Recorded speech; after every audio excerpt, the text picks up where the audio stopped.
تیمم کے متعلق احکام ہم سماعت فرما رہے تھے۔ 175 صورتوں میں سے 14 صورتیں ہم نے وہ سماعت فرمائیں کہ جن کی اندر تیمم کرنا جائز ہے۔ 14ویں صورت یہ سماعت فرمائی تھی کہ کسی بندہ مومن کے خلاف وارنٹ جاری ہوں پولیس کی طرف سے، تو اگر وہ روپوش ہو کر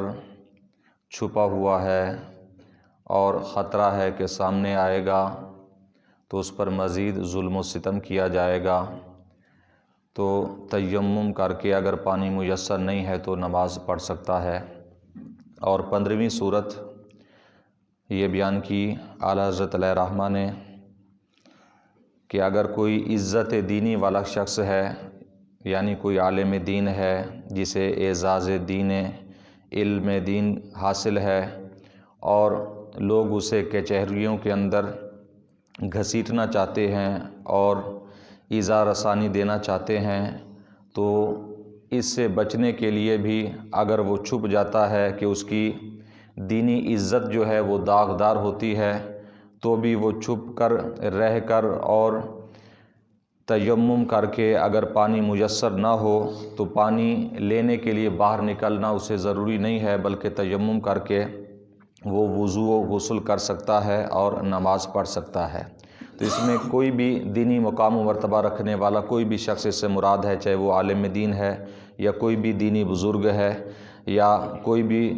قرآن کا قاری ہے، اگر اس کے خلاف، جیسا کہ ابھی پچھلے زمانوں کے اندر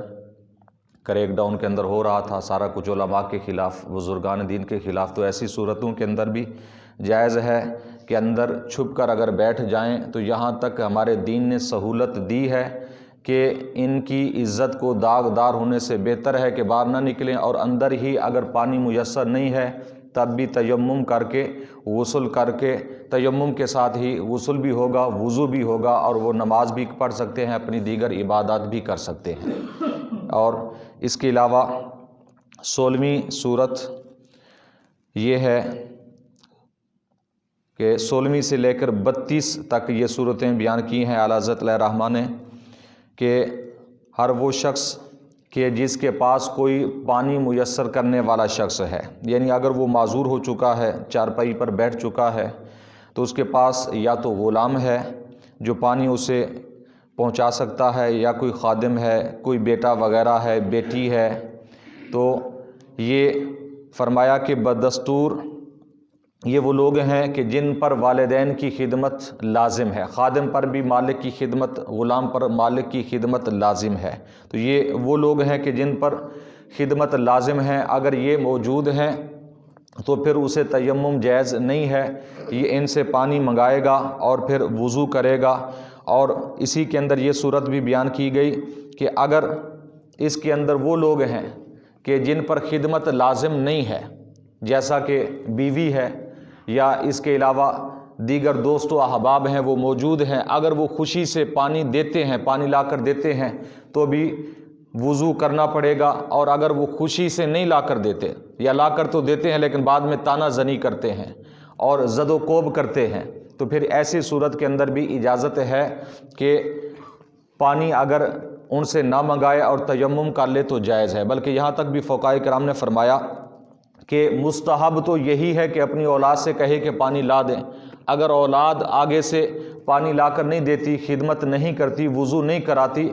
تو شریعت کا یہ بھی حکم موجود ہے کہ اگر انہیں نہ کہے، ان کے طعنہ زنی کی وجہ سے، ان کی باتوں کی وجہ سے، یعنی معذور شخص والد ہے، والدہ ہے، چارپائی پر بیٹھ کر وہیں پر تیمم ہی کر کے نماز پڑھ لیں گے تو ان کی نماز ہو جائے گی، تیمم کر سکتے ہیں، اور اولاد کو یا کسی اور شخص کو اس چیز پر زبردستی نہیں کر سکتے کہ مجھے پانی لا کر دو، یعنی اتنی آسانی ہمارے دین اسلام کے اندر موجود ہے۔ ہاں اگر اولاد واقعی خدمت کرنا چاہتی ہے تو پھر وضو کرنا پڑے گا، اور اگر اولاد نہیں خدمت کرنا چاہتی اور بھاگنا چاہتی ہے، باتیں کرتی ہے طرح طرح کی کہ تم نے فلاں بیٹے کو تو بہت کچھ دے دیا، ہمیں کچھ دیا ہی نہیں، تو ہم خدمت کیوں کریں، یعنی اس طرح کے الفاظ پھر اولاد کی زبان سے بھی بسا اوقات نکلتے ہیں، تو اگر ایسی باتیں ہوں تو پھر لازم نہیں ہے والدین پر کہ اولاد سے خدمت لیں، بلکہ وہ تیمم کر کے اپنی نماز پڑھ سکتے ہیں، اور اگر غسل بھی لازم ہو جائے تو بھی تیمم ہی کے ذریعے ان کا غسل بھی ہو سکتا ہے۔ ان پر یہ لازم نہیں ہے کہ اپنی اولاد کو زبردستی کر کے ان سے پانی منگا کر اور وہ وضو کریں یا غسل کریں، تیمم سے ہی ان کا کام چل جائے گا۔ ہمارے دین اسلام نے اتنی اجازت انہیں عطا فرمائی ہے۔ اللہ تعالیٰ کی بارگاہ میں دعا ہے کہ نبی کریم صلی اللہ علیہ وسلم کے وسیلہ سے ہم سب کو علم دین سیکھنے کی، سمجھنے کی، عمل کی توفیق عطا فرمائے۔ آمین بجاہ النبی الامین وما علیہ الا البلاغ المبین۔